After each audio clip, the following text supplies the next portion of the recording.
Okay, well, we'll get things started with Satan's Little Helper from 2004. So essentially, it's about a little kid who has this fucked up fascination with Satan. The kid stumbles upon a guy dressed in a fairly Satanish looking costume who's going pretty much from house to house, killing people and displaying the dead bodies as Halloween props. So the kid, who seems to think it isn't all entirely real, he asks Satan to come home and kill his sister's boyfriend because the kid has some sort of incestuous crush on his sister. And they also go out and about, create some other Halloween mayhem together, and eventually people start finding out that it isn't just pretend. Now this is a movie, I actually remember when this movie came out, it actually came out on DVD in Australia like months before pretty much most other countries, even the US.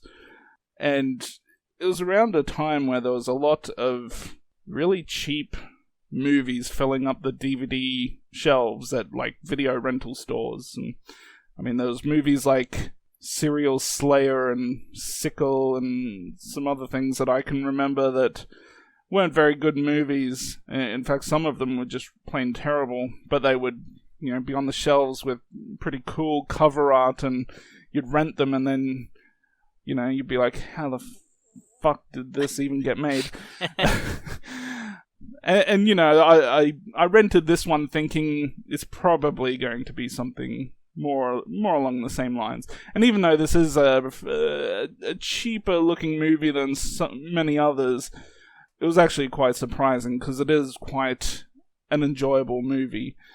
I mean, I when I first saw it, I think I raved about it because, I was just expecting something pretty, low budget and terrible. I did get a fairly low budget movie, but it's actually, it's really fun. Especially the Satan guy. I mean, you can't not enjoy his performance in the movie.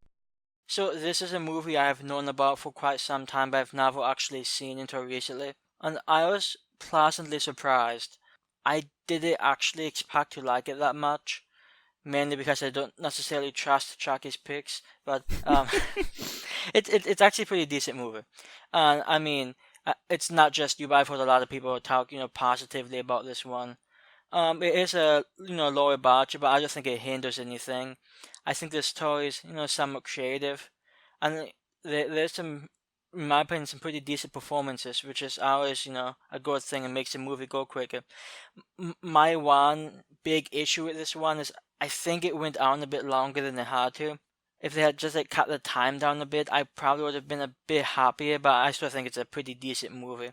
You mentioned some decent performances. Exactly which people are you referring to? Well, it's so most of the main cast, I would say, were probably pretty decent. I did like you mentioned the killing. I don't remember who plays that guy off the top of my head, to be honest. But I really liked I think her name is Amanda Plummer, who played the mother, who was a very, very quirky character, but I mean, I really liked her. She was a really fun character. And of course, who called it like Catherine Winnick, who was, let's just say, mildly attractive. Indeed. But I mean, those two I thought worked really good together. I mean, the kid bothered me, but I mean, he doesn't really matter. So I know the main performances of both Plum and Winnick, and I even liked the boyfriend when he appeared. He was decent. I don't know, it's just sort of a fun characterization. Yeah, that kid, he's I mean, you'd tolerate him, but he's pretty annoying. Yeah. Luckily, I don't know if he's, really toward the end of the movie, it becomes more about the teenage doubter than it does the kid, in my opinion. So that's a positive. Yeah, the little game he plays, I mean, it's one of the shittiest games I've ever seen. Yeah, it's a pretty shitty looking game. And at times it's like a full screen game, then at times it's got all these black borders around it. It's like not pretty. It's not consistent. I'm guessing they got someone to create a flash image and then just put it on the screen. Yeah, one thing I noticed about that game is I had a lot of point inconsistencies. Like some things that got a lot more points than you would think they would, and some other actions didn't get as much points, and that sort of bothered me. Yeah. Well, I noticed right at the start a sequence in which he, pulled on this guy's shirt and threw a manhole cover, and it gets repeated again when the boyfriend's playing it, like he's playing it the exact same way. Like they're like, fuck it, no one will notice. Yeah, it looked like a quality piece of gaming. Speaking of which, I liked how the model was completely cool with the Saint and Assassin. So it's like, oh, it's just another thing. It's cool. Yeah. Well, I mean, at the start she was kind of like, yeah, he's got this incest thing going on, and she didn't even really make a big deal out of that either. She's like, yeah, whatever. But I must say, I wish. Well, I don't wish I was the little boy, but yeah, probably the boyfriend, but maybe. Yeah, I'm not really familiar with Catherine Winnick. I mean, the name sort of seemed like I should know it, but I looked through IMDb credits and I didn't see anything that stood out. But I mean, I think she, aside from being attractive, I think she did it pretty well in the movie too. I mean, I don't know, especially toward the end when she became more of like the focal point of the movie. I don't know, I thought she did a pretty good job, and it's definitely probably one of the standouts here.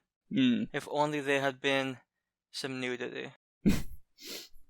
In fact, I think I've got a YouTube clip from like, I don't know how old now, probably going on 10 years. I've actually got the YouTube clip where he's like feeling up her breasts and everything on my channel. Speaking of which, I know it's a comedy movie, obviously, but that sequence, when everybody just assumes it's a boyfriend, that's a somewhat creepy sequence. And when they finally find out, oh hey, that's not actually who it is, it's not really played for laughs, at least as far, I'm sure people found it funny, but I mean, in movie, both the mother and daughter, you could tell that they were, somewhat, taken aback. Yeah, and I mean, some people, I know back, especially when I first watched it, and other people were starting to watch it, some people were complaining that they didn't like the ending. But I personally thought the ending was fine. I mean, it's a bit of an open-ended type thing, and I couldn't really think of a great way to end the movie. Other than your typical, okay, someone kills him and it's over. But yeah. I was actually okay with the end. I thought it was as soon as I saw them go up to a police officer, I sort of expected it. But even so, it was. I don't know. I thought it was sort of fun. Yeah, it's just a cheap, fun movie from the guy that directed Neverending Story Part 3. I did not know that. I just reiterate that my, I guess, biggest issue is I do wish the movie had been cut down a bit. It gets, I don't know, after the Saint and guy's reveal to not be the boyfriend, things start, picking up again. But there was a lot, like, I think it was like almost 55 minutes before that happened. So the beginning is a bit spread thin, in my opinion, but there's enough material in there to, keep you interested. It just, I wish it wasn't as long as it was, but that's my, I guess, one minor complaint. I didn't even really look at the runtime, so I'm not sure how long it went for. The movie's an hour and 40 minutes, give or take. Okay, you can maybe cut down 10 minutes. Yeah. Maybe just remove some of the kids' scenes. We don't need to see him that much. Like the whole policeman scene, when they're in the cemetery. I mean, that didn't. I don't know. It didn't really add anything, and they probably just could have gotten rid of that. But I don't know. It doesn't really make much of an impact whatsoever. But just a small thing. Would have been nice to see how he dealt with the cops. I mean, they kind of have that one off screen. Yeah, I sort of see. I wish we had seen it, but I sort of appreciate what they went for. More of a like after the fact type thing. Who doesn't like the sacrilegious Jesus though? That cracked me up. Because it's not, this obviously wasn't a high budget movie. So, but you don't usually expect to see something like that in a movie. So I enjoyed that. Yeah, so, it's a movie I've seen probably at least 6, 7, 8 different times by now, and I think it's pretty enjoyable. It's quite fun, and, the main character doesn't talk, and he's, pretty entertaining throughout, so I give it an 8 out of 10. I recommend it, especially, whether you're a slasher fan or not, or just horror fan in general. I'm sure there's quite a lot of people out there who'd appreciate this movie. Yeah, so this is a movie I've seen once, but I had a decent time with it. I wasn't blown away or anything, but I thought it was a pretty fun story. It might be one of those movies that you just pay an Ave, Halloween, much like Trick or Treat and well Halloween. And it's it's enjoyable. I don't like it quite as much as to give it a great rating.